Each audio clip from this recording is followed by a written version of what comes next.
Hey, so I'm gonna today in class the first thing that we did today was to do a review of podcasts that already been turned in. So make sure that you do that because that's part of today that we did. You're just reviewing two other podcasts after you post yours. Um, and then after that, we started the Great Depression. I handed out a study guide for the test that's going to include information about the Roaring Twenties and the Great Depression. So I handed that out today, but um, if you weren't here, you'll just get it when you come back to school in the absent basket. So that's something that I want you guys to fill out as we're going through. I mean, half the stuff is about the Roaring Twenties, and you could just fill it out on your own. And the other half you're going to fill out as we talk about it in the Great Depression. So this is the next unit. I mean, during the 20s, things are going great. People are happy.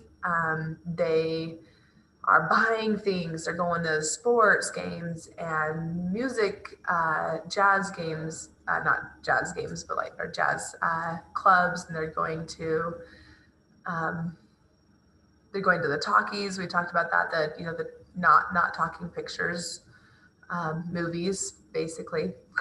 Um, but when they got talkies, they finally have a video recording and an audio recording that they put together. That's what we talked about in class. So I mean, things are going great in the 20s. That all changed when the Great Depression started. So I asked this question in class: what is going on in this picture? What do you see? So we saw there was a bank. People are waiting. Either to go in or they're just coming out. But usually if they're coming out, they're more spread out. They're stationary. So they're waiting. They're waiting for something. We're going to see what they're waiting for. So here's some causes of the Great Depression. This was on your notes. It'll be on the test for sure to know some of the causes of the Great Depression. This first one is about the stock market crashing.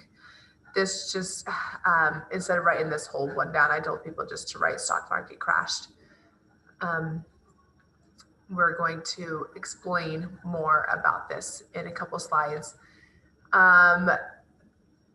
Because of how, banks started losing money because people started losing money. And so then when everybody tried to come to the bank to pull their money out of the banks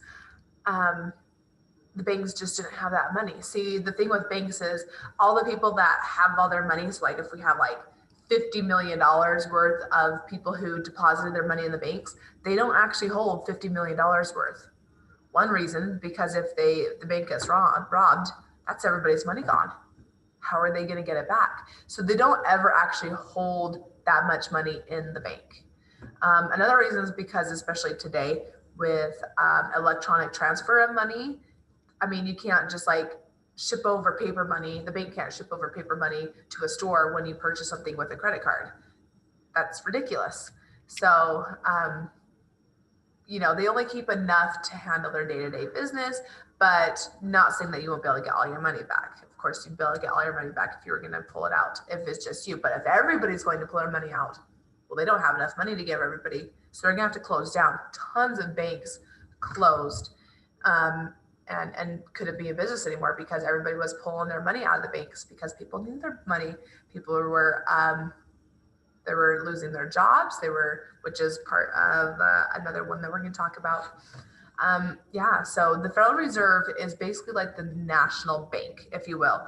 It's like the bank of our country's government. So when in the 20s, it wasn't a task of the Federal Reserve to say, okay, we're going to help banks make sure that they don't collapse and close up and ruin the banking system. It wasn't a task that they had. So they did debate it, though. They actually did debate it a lot in the 20s when the stock market crashed and all these banks were starting to close. They were in meetings. They were trying to decide, should we give the banks money? Like, this isn't something that we've done before.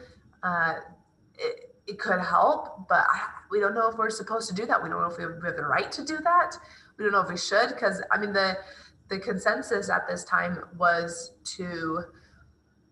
if a business is going to succeed, only they were responsible of succeeding. It wasn't up to someone else to come and bail them out, basically. But because ever since the Great Depression, since we've seen that the banking system failing, basically all the banks closing, most of the banks closing, once we saw that, we're like, okay, we need the Federal Reserve. If that happens again, the Federal Reserve is going to they're going to come up and prevent the collapse. They're going to fund money, just dump a bunch of money into these banks so that they don't collapse, so people can still get their money, they don't lose their money, and the economy can keep going. And the last one is talking about taxes. We were trying to get people to buy American goods. So we'll put taxes on foreign goods, and then people will buy American goods. Sounds great. Problem is people start now buying less foreign goods, and foreign companies have to pay more because of these higher taxes as well. So they kind of stop doing business with us. And let's look at the context of this time. World War I had just ended. So many countries are trying to pay off their debts from war, which is extremely expensive. So they're trying to pay off their debts from war, and now they're asked to pay more. It's like, what? We can't pay more. So, that it was unfair for them. How we do taxes with other countries it's a tough subject. So here's some effects of the Great Depression. This is also something that they wrote down for their in their notes for their study guide notes.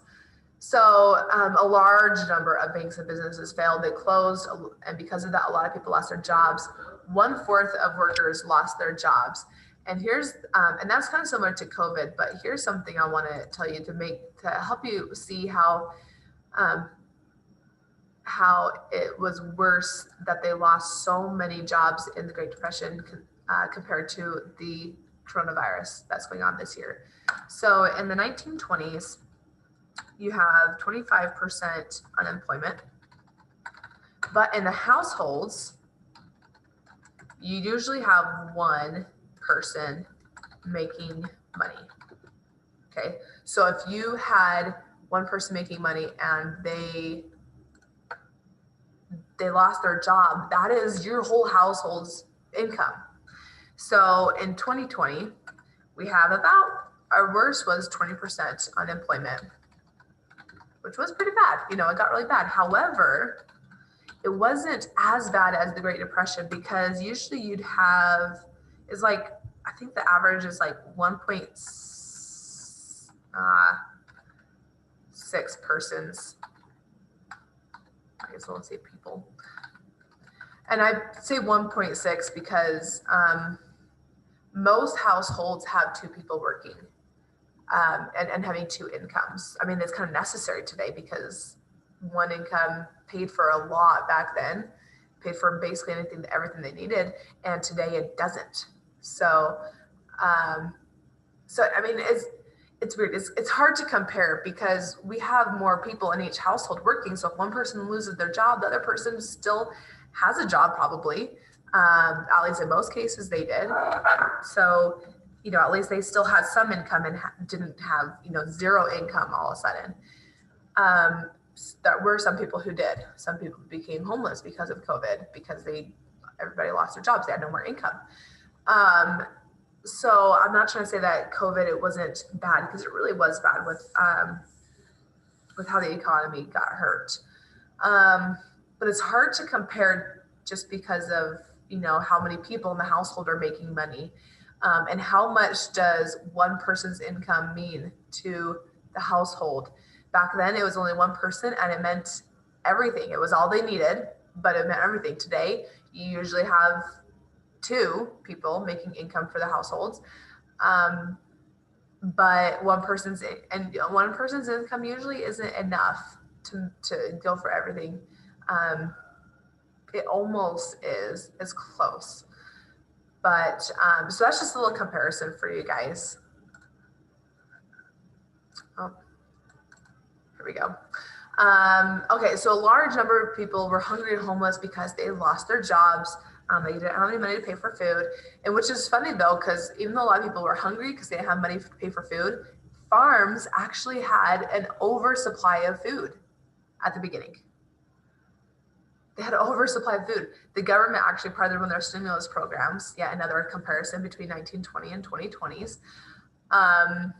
Well, the decade around the 20s is technically the 30s. They had stimulus programs where they they basically said, farmers, if you only farm 3/4 of your land, so that you don't, because they weren't selling everything, so they were losing money.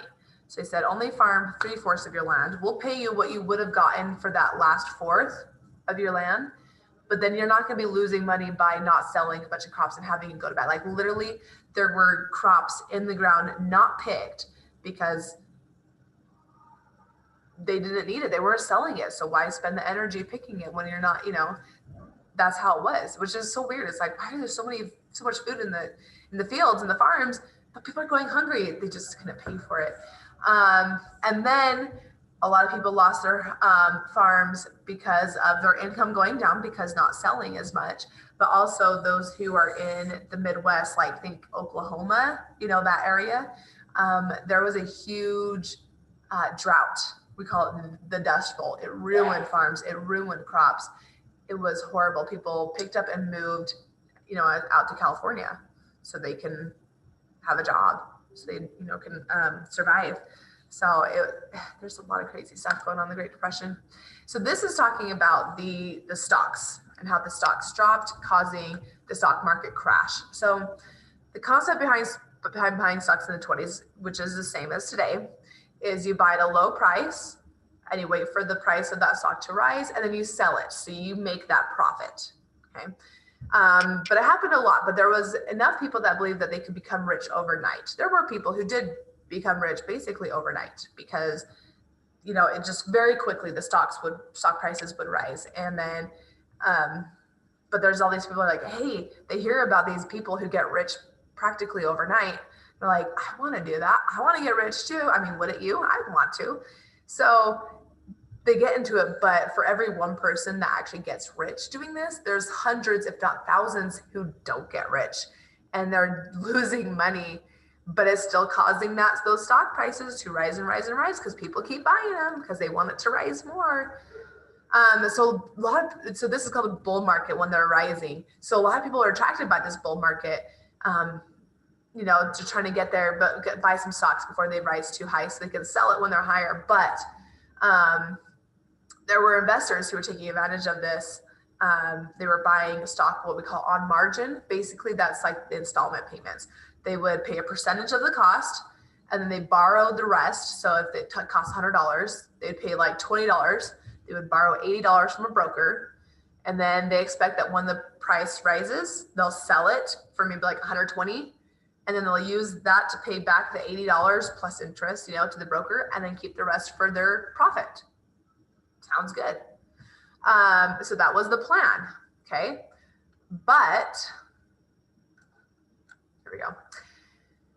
March 1929, the business boom was starting to slow down. People are not buying as much. Stocks are starting to slow down. They're still rising, but they're starting to slow down. But there are there's even some cases where the stocks were rising so fast that, like, if this is the value of what the company is worth, stocks rose so fast it went over what the company was worth. So that's already some income that people already lost because the company wasn't worth that much. And then in September, this market hit its high point, and then prices started falling. That's where you want to sell. Typically, you want to sell like right before it hits that top point, because then it's going to go down. But you never, people make a job out of trying to guess when it's going to fall and whatnot. That's how they make their money. It always is going to fall. Whenever it goes up, there's always going to be a fall. It went a hard up and it's going a hard fall. That's what happens. The fall quickened in mid-October, and then on October 24th, we call it Black Thursday. There was a panic set in, and there was a $3 billion loss that occurred. So $3 billion. So $3 billion then is $45 billion today. It's huge loss. So that was how much loss that happened in just one day. It was crazy. For those who remember everything with GameStop and those stocks, like, it's definitely worse than that. So this loss occurred, and there was a lot of financial investors and people like JP Morgan, he was a big guy in finance and banking. They were just basically like throwing money into the market, buying all these stocks to try to keep the the stock market stabilized because they're like, oh my gosh, this is bad. It could collapse on us. And so they tried. They spent so much money, but it didn't work.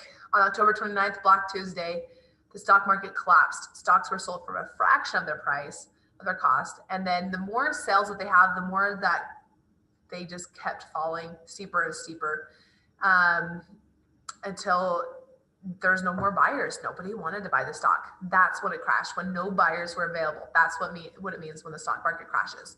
So the crash of the stock market on Tuesday, Black Tuesday, in 1929, ended the economic boom and how amazing economy was in the 20s, and it ended it, bam, just within a few months. The decline happened within a few months, started in March. There's also some other things going on with the stock market and why it crashed, but we won't go into that much detail. That's something that, an economist would go more into. And then this was basically the start of the period known as the Great Depression.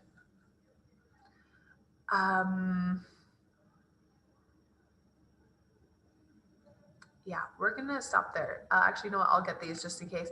These are people just gathered outside the New York Stock Exchange on Black Thursday. So this is what, it was crazy. This was the frenzy that happened right before it officially crashed. This was that $45 billion today loss that happened.